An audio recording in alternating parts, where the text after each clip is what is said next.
साथीहरु, let's create Nepali look today. So for that म आज आफ्नो विवाहको ब्लाउज लगाइरहेको छु किनकि मसँग रेड ब्लाउज छैन। रेड कलरमा मैले यो साडी लगाइरहेको छु जो मेरो हस्बेन्डले गिफ्ट गर्नुभएको मलाई मेरो बिहापछि। Okay, so let's wear this and with this blouse let's see how it goes. Makeup first अनि let's do makeup. First we do base makeup, after that we start with the skin care. Let's do color corrector first. त्यसपछि हामीहरू अगाडि बढौँला। म त्यसको लागि orange colour corrector लगिरहेको छु किनकि मेरो फेसमा थोरै पिगमेन्टेड छ। ओके, मसँग चाहिँ मेरो विवाहको ब्लाउजको हल्का सानो स्टोरी छ। स्टोरी चाहिँ कस्तो भन्दाखेरि मेरो विवाह धेरै छिटो छिटो भएको थियो। सो मसँग टाइम थिएन केही डिजाइनर ब्लाउज और केही टाइम लगाएर ब्लाउज बनाउनको लागि। त्यसैले मैले टेलरलाई छिटो मेरो ब्लाउज बनाइदिनु है दादा भनेर भनेको थिएँ। सो वाट ही डज कि मतलब उसले चाहिँ 1 हप्ता लगायो ब्लाउज बनाउन, त्यही पनि खराब। मतलब त्यसमा जो पनि मैले डिजाइनर भनेको थिएँ सब डिजाइनर चाहिँ उल्टा उल्टा सब हालिदिएको थियो, राम्रोसँग बनाइदिएको थिएन। त्यसैले चाहिँ मेरो झगडा पनि भयो त्यो टेलरवालासँग। किन भन्दाखेरि मलाई बहुत रिस उठिरहेको थियो। एउटा त मेरो सबभन्दा ठुलो दिन आज कि विवाह भन्ने धेरै ठुलो कुरा हो। अनि त्यसमा तपाईँको अगर केही पनि चिज मिस भयो, कपडा यदि साडी या केही पनि चिज राम्रो भएन भने बिहेको ब्राइड धेरै नै रिस उठ्छ। मलाई कस्तै रिस उठिरहेको थियो त्यो टाइममा। त्यही पनि म काम भएँ किन भन्दाखेरि मेरो बहिनी पनि एउटा हाँस लगाइदियो, पागल भइदियो। अझै हटेवर किन भन्दाखेरि म चाहँदैन थिएँ कि मेरो स्किन खराब होस् मेरो बिहेमा। त्यसैले कहिले पनि अगर हजुरको बिहे भइरहेछ भने तपाईँ पहिल्यै नै आफ्नो डिजाइन सेलेक्ट गरेर राख्नु अनि पहिल्यै नै 15 दिन पहिल्यै नै आफ्नो ब्लाउज टेलरलाई दिनु अनि फेरिबाट 2 दिन पहिला बिहेको 2 दिन पहिला नै ब्लाउज लिएर आउनु, चेक गर्नु, त्यसपछि फेरि ओके गर्नु। किन भन्दाखेरि केही पनि हुनसक्छ, फिटिङ नराम्रो हुनसक्छ या फेरि तपाईँको ब्लाउजमा डिजाइन राम्रो हुँदैन, कहिले के हुन्छ कहिले के हुन्छ। त्यसैले चाहिँ तपाईँ पहिला हमेसा चेक गर्नु। ओके, ठिक छ। हामीले फाउन्डेसन ब्लेन्ड गरौँ। त्यसपछि हेरौँ तपाईँले चाहिँ यो फाउन्डेसन चाहिँ मजाले ब्लेन्ड गर्नुपर्छ है। मजाले आफ्नो स्किन टोनको फाउन्डेसन लगेर मजाले ब्लेन्ड गर्नु है, एकदम टाइम लगाएर।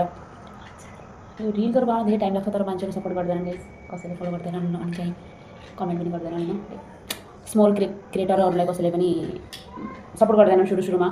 तपाईहरुलाई थाहै होला, यदि तपाईहरु पनि सानोबाट सुरु गर्नुभयो होला सबैहरुले हैन। तपाईलाई थाहै होला कोही पनि त्यति सपोर्ट गर्दैनन् सानो क्रिएटरहरूलाई। अनि जसमा मेहनत धेरै लाग्छ, मेकअप गर्नु हैन, सबै कुराहरु गर्नु तपाईहरुलाई पनि तर कसैले चाहिँ धेरै जस्तो मान्छेले सपोर्ट गर्दैनन्। एनीवेज गर्दै राखौँ, मेहनत गरौँ, मेहनतको फल मिल्छ। त्यसैले मेहनत जारी छ गाइस। कन्सिलरलाई पनि ब्लेन्ड गरौँ, लाइट कलरको कन्सिलर लगेर यसलाई पनि राम्रोसँग ब्लेन्ड गरौँ है। पाउडर लगाउँ, यो बेसलाई चाहिँ राम्रोसँग लक गर्नुपर्छ है। नेपाली लुकमा मेनली हाम्रो नेपालको रातो कलर हैन, त्यसैले चाहिँ हेभी नै मेकअप गरिरहेको छु म। रातो कलरको साडी गर्नुको लागि न्यू टाइप मेकअप गरिरहेको छु। तर मेरो फोन किन्नु होला त्यही लागि तर खसिसकेको थियो मेरो फोन आज।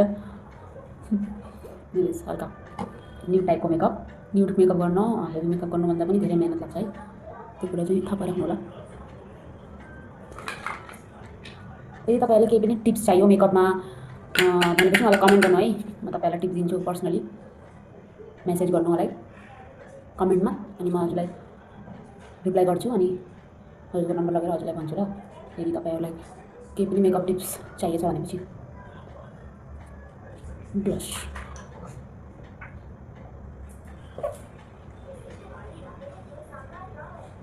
ओके, ब्रसले ब्लेन्ड गर्नु मजाले।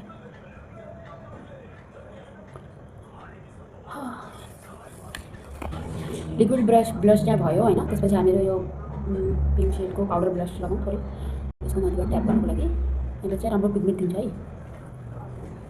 देख्न सक्नुहुन्छ। हाइलाइट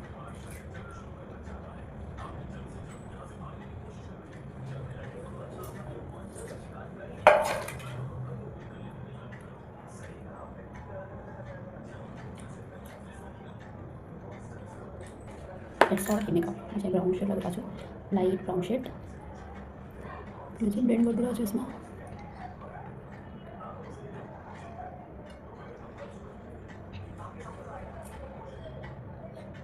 दुईटै साइडमा।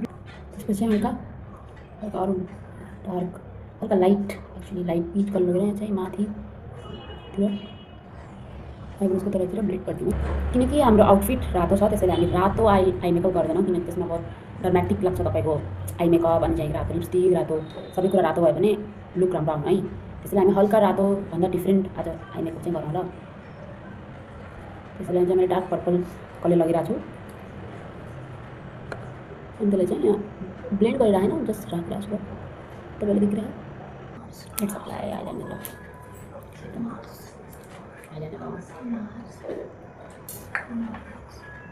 मिरर चाहियो मलाई चाहिँ त्यसको लागि मैले आइलाइनर लगाइसकेँ त्यसपछि माथिबाट म चाहिँ आइलाइनरभन्दा माथि म चाहिँ एउटा साइनी कलरको आई स्याडो लगाइरहेको छु त्यसलाई चाहिँ लगाइरहेको छु र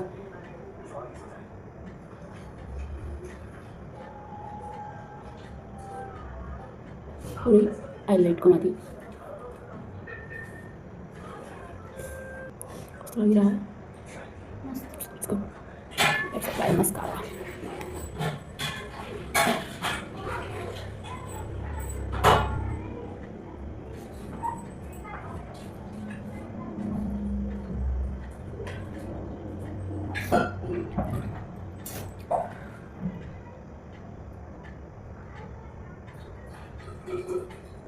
म आई स्याडो आइल्यासेस चाहिँ लगाइरहेको छैन किन भन्दाखेरि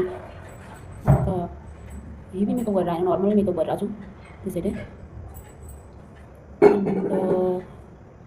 मलाई पर्सनली आइल्यासेस अब त्यति मन पर्दैन like I like good mascara sorry मसँग चाहिँ गाइजहरू रातो लिपस्टिक छैन it's very important to put रातो लिपस्टिक नेपाली लुक हो भनेपछि तर चाहिँ रातो छैन म चाहिँ यसलाई मिक्स गरेर हल्का डार्क कलर चाहिँ बनाउनु लाग्छु है मसँग चाहिँ रातो लिप लाइनर छ यसले चाहिँ म लिप लाइन गर्छु पहिला इट्स गुड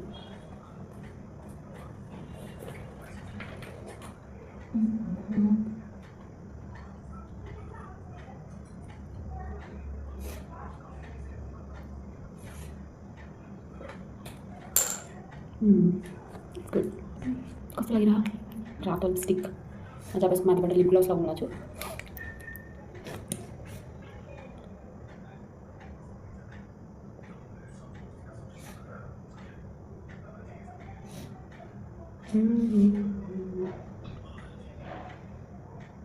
दामी है गाइस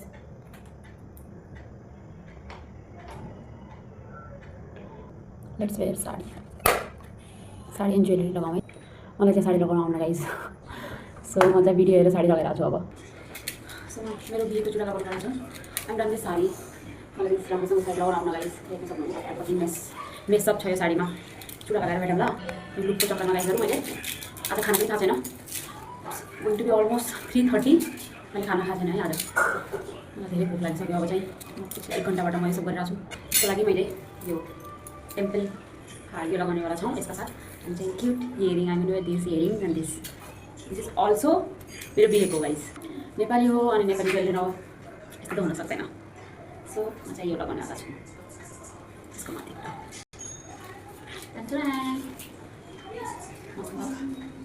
छटपिट लेडी चाहिँ छैन म यो लगाउन छु है अनि चाहिँ एउटा रेडी छ मेरो फर्स्ट कि जस फ्लावर समथिङ लाइक नेपालीमा क्लिप भन्छन् आई गेस त्यो यो लगाउँदा फुलहरू मुस्काउँछन्